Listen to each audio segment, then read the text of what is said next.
Hey, Niners fans. Let's dive into the latest updates surrounding the San Francisco 49ers and some developments that could completely shift the trajectory of their season.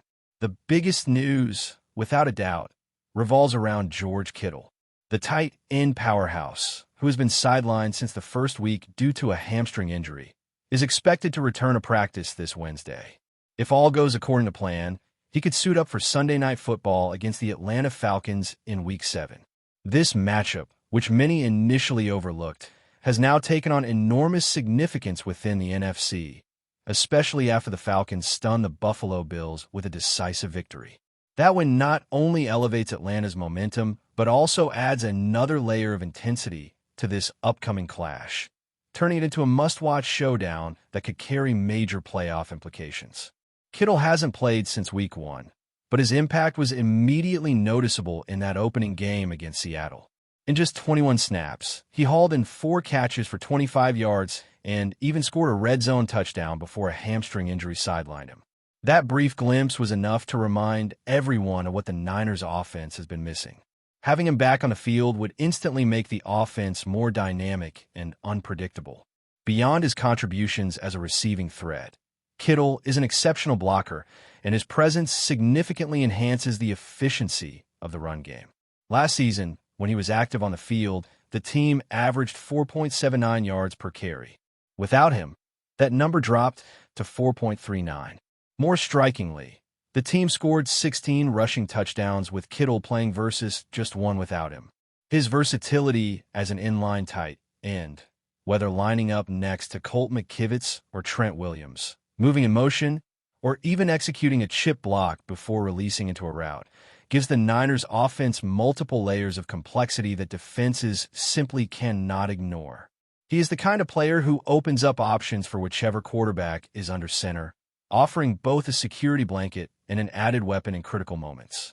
As for the Falcons, their performance in Week 6 has turned heads. They had a rough start this season and underwent some coaching adjustments, including moving Zach Robinson from the booth to the field, which seems to have unlocked a new level of play. Emerging from their Week 5 bye, they faced the Buffalo Bills at the Mercedes-Benz Superdome and completely dominated, winning 24-14.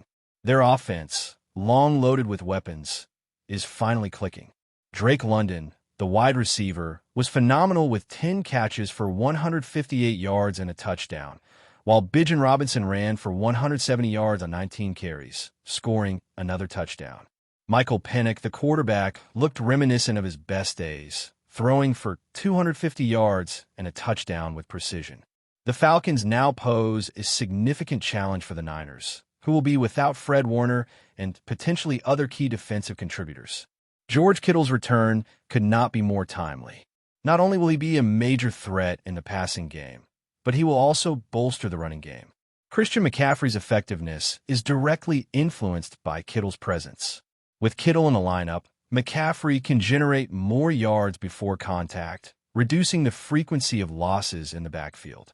The offensive line, which has struggled, particularly along the interior, benefits immensely from Kittle's blocking. While he may not completely transform a unit that has had its challenges, the statistical and visual impact of his participation cannot be ignored. Simply put, the offense runs smoother, more efficiently, and with a higher degree of unpredictability when he is on the field. Meanwhile, there are updates regarding other offensive pieces. Brock Purdy could return to practice this week, but caution is essential due to his turf toe injury, which has a high risk of re-injury. If he is not ready, it makes sense to allow him additional recovery time, letting Purdy continue to develop while Jones manages the game. Similarly, Ricky Pierce is inching toward a return, potentially adding another weapon to the receiving core, which has been depleted by injuries to Kendrick Bourne and Jawan Jennings. Pierce's return could help stabilize the passing attack and relieve pressure on younger, less experienced targets. On the defensive side, the loss of Fred Warner early against the Tampa Bay Buccaneers was devastating. Warner suffered a dislocated ankle, breaking in a play where the Niners were inexplicably a man short on the field. This unfortunate situation, which could have been avoided with proper personnel alignment or a timely timeout, ended Warner's season.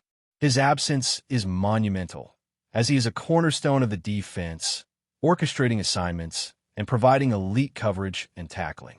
The safety situation has also been fluid, with Malik Mustafa returning against Tampa Bay and showing flashes of his usual range and aggressiveness. Jason Pinnock was benched, while rookie Marquise Siegel started alongside Gear Brown. Mustafa played 21 snaps, not giving up a single catch, and even in moments of blown coverage, the mistakes were not his fault. Siegel has shown speed and physicality, making plays around the line of scrimmage, but he has struggled in coverage, surrendering the highest yardage among safeties in the league. The Niners are still evaluating the optimal safety combination moving forward, with nothing set in stone as they enter Week 7.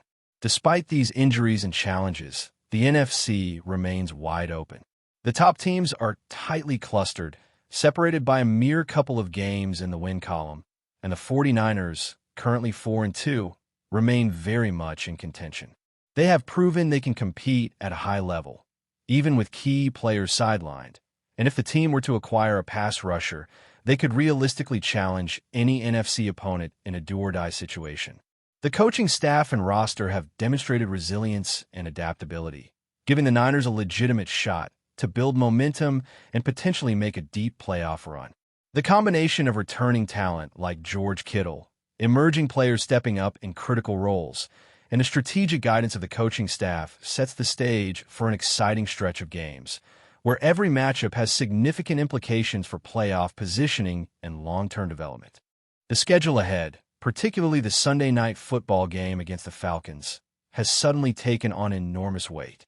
Atlanta's offensive explosion, combined with the Niners' defensive injuries, creates a high-stakes environment where adjustments, player availability, and execution will define the outcome.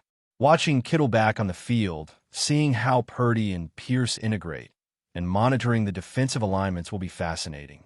This is not just another midseason game. It is a pivotal moment that could set the tone for the Niners' trajectory in the NFC West and beyond. Fans should expect a fast-paced, strategically rich game, with individual matchups like Kittle versus Falcons linebackers potentially dictating key moments. The offense will rely heavily on adaptability, and the defense will need to compensate for the missing leadership of Warner while maximizing the capabilities of younger players. From an analytical perspective, the numbers reinforce the narrative. With Kittle active, the Niners' offensive efficiency, yards per carry, and touchdown production rise significantly. McCaffrey benefits, but so does the quarterback under center, as defensive schemes are forced to account for multiple threats.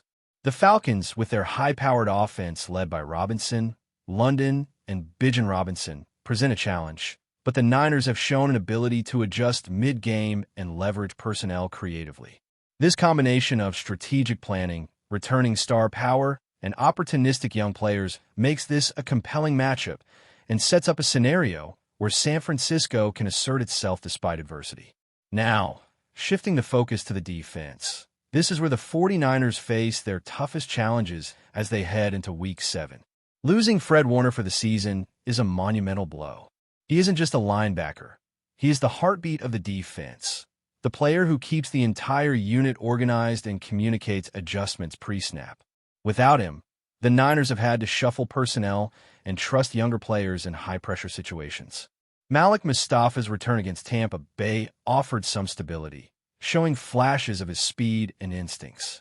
He played 21 snaps, flying around and making plays where possible, but the larger question is consistency. Mustafa has the tools, but can he anchor the safety position week in and week out against top-tier offenses like Atlanta's? That remains uncertain. Jason Pinnock, who was expected to contribute in a hybrid nickel role, didn't see much action, leaving Marquise Siegel and Gear Brown to absorb the responsibilities. Siegel has shown incredible physicality and a willingness to engage in the run game, but his coverage numbers highlight the steep learning curve he faces. He has surrendered over 380 yards through the air in 22 receptions, leading all safeties in that category. Yet, despite these struggles, the coaching staff continues to invest in him because of his speed, aggression, and potential to make explosive plays when aligned correctly. The Niners are in a position where they must balance development with immediate competitiveness, a delicate act when facing teams with elite skill positions. The Week 6 game against Tampa Bay illustrated both the fragility and resilience of this defensive unit. Warner's injury occurred on a play that exposed a fundamental lapse. San Francisco was a man short on the field. The absence of a defensive end left a gap that the Buccaneers exploited, resulting in a season-ending injury for one of the team's most indispensable players. This wasn't a failure of preparation alone. It was a situational misalignment, a reminder of how quickly circumstances can change in football and how razor-thin the margin for error is at this level. Despite this setback, the defense managed to make critical stops and keep the game within reach. Players like Brown and Mustafa showed flashes of playmaking ability, flying to the ball and executing assignments under pressure, highlighting the resilience embedded in this roster. Moving forward, the safety competition will be one of the most intriguing storylines. Kyle Shanahan has deliberately kept the decision open, signaling that the starting combination has not been finalized. The Niners are essentially testing three capable players in game situations, evaluating how each responds under duress and interacts with the defensive scheme. This competition is not just about talent, but about adaptability, communication, and football intelligence. The young players have the raw ability, but they must learn to anticipate and react at a pace that veteran quarterbacks demand. This week against Atlanta will serve as a proving ground, and the outcomes here could shape the secondary for the remainder of the season. While the offense anticipates the return of George Kittle, the defense must compensate for its losses with strategic adjustments and collective discipline. Every player will need to elevate their performance, especially against an Atlanta team that has found its rhythm. Drake London, Bijan Robinson, and Michael Penix are playing with confidence and cohesion, making them a multifaceted threat. The Niners will need to generate pressure without Warner, maintain lane integrity, and cover the field efficiently with safeties still in development. This is not an impossible task, but it demands peak focus and preparation. The broader NFC landscape reinforces the importance of these matchups. The top teams are tightly bunched, and a single game can dramatically alter playoff trajectories. For San Francisco, the margin for error is slim, but the opportunity is vast. They still hold the tiebreaker in the NFC West due to their perfect record within the division, positioning them to influence their own destiny. This gives the team and coaching staff a sense of leverage. They can compete, earn home field advantage, and build experience for younger players who are stepping into critical roles. The blend of returning stars, developing talent, and calculated coaching decisions creates a dynamic environment where every play carries weight. But before we dive in, don't forget to subscribe to 49ers Zone and hit the like button on this video. Your support helps us keep bringing you the latest updates on the San Francisco 49ers. And don't forget to share your thoughts on the news in the comments below. Whispers are spreading fast across the NFL landscape, and they're getting louder by the hour. Multiple league insiders and social media sleuths are hinting at a move that could send shockwaves through the league. Patrick Surtain, too, the Denver Broncos' elite cornerback, might be on his way to the San Francisco 49ers. While nothing has been made official, the buzz feels almost too strong to ignore. If true, this could be the defining move that cements the 49ers defense as the most complete unit in football. Surtain, widely regarded as one of the premier young defensive backs in the league, would bring lockdown ability, intelligence, and versatility to a secondary that already boasts serious talent. The 49ers front office has never been shy about swinging big when the window to win is wide open, and this rumor fits that mold perfectly. With an offense led by Brock Purdy, Christian McCaffrey, and Deebo Samuel, pairing a star like Surtain with the likes of Charvarius Ward and Talanoa Hufanga could create a truly suffocating defensive backfield. There's speculation that the move could involve high draft capital, perhaps even a first-rounder, but for a player of Surtain's caliber, few in the Bay Area would complain. The idea of opposing quarterbacks trying to find open receivers against this potential 49ers lineup is almost laughable. The phrase no-fly zone might take on a whole new meaning at Levi's Stadium. Nothing is confirmed yet, and official statements from either organization remain non-existent.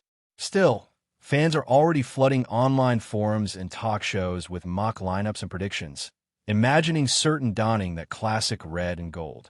If the deal materializes, it could mark the next great era of defensive dominance in San Francisco, a team that has already built its identity on relentless pressure and airtight coverage.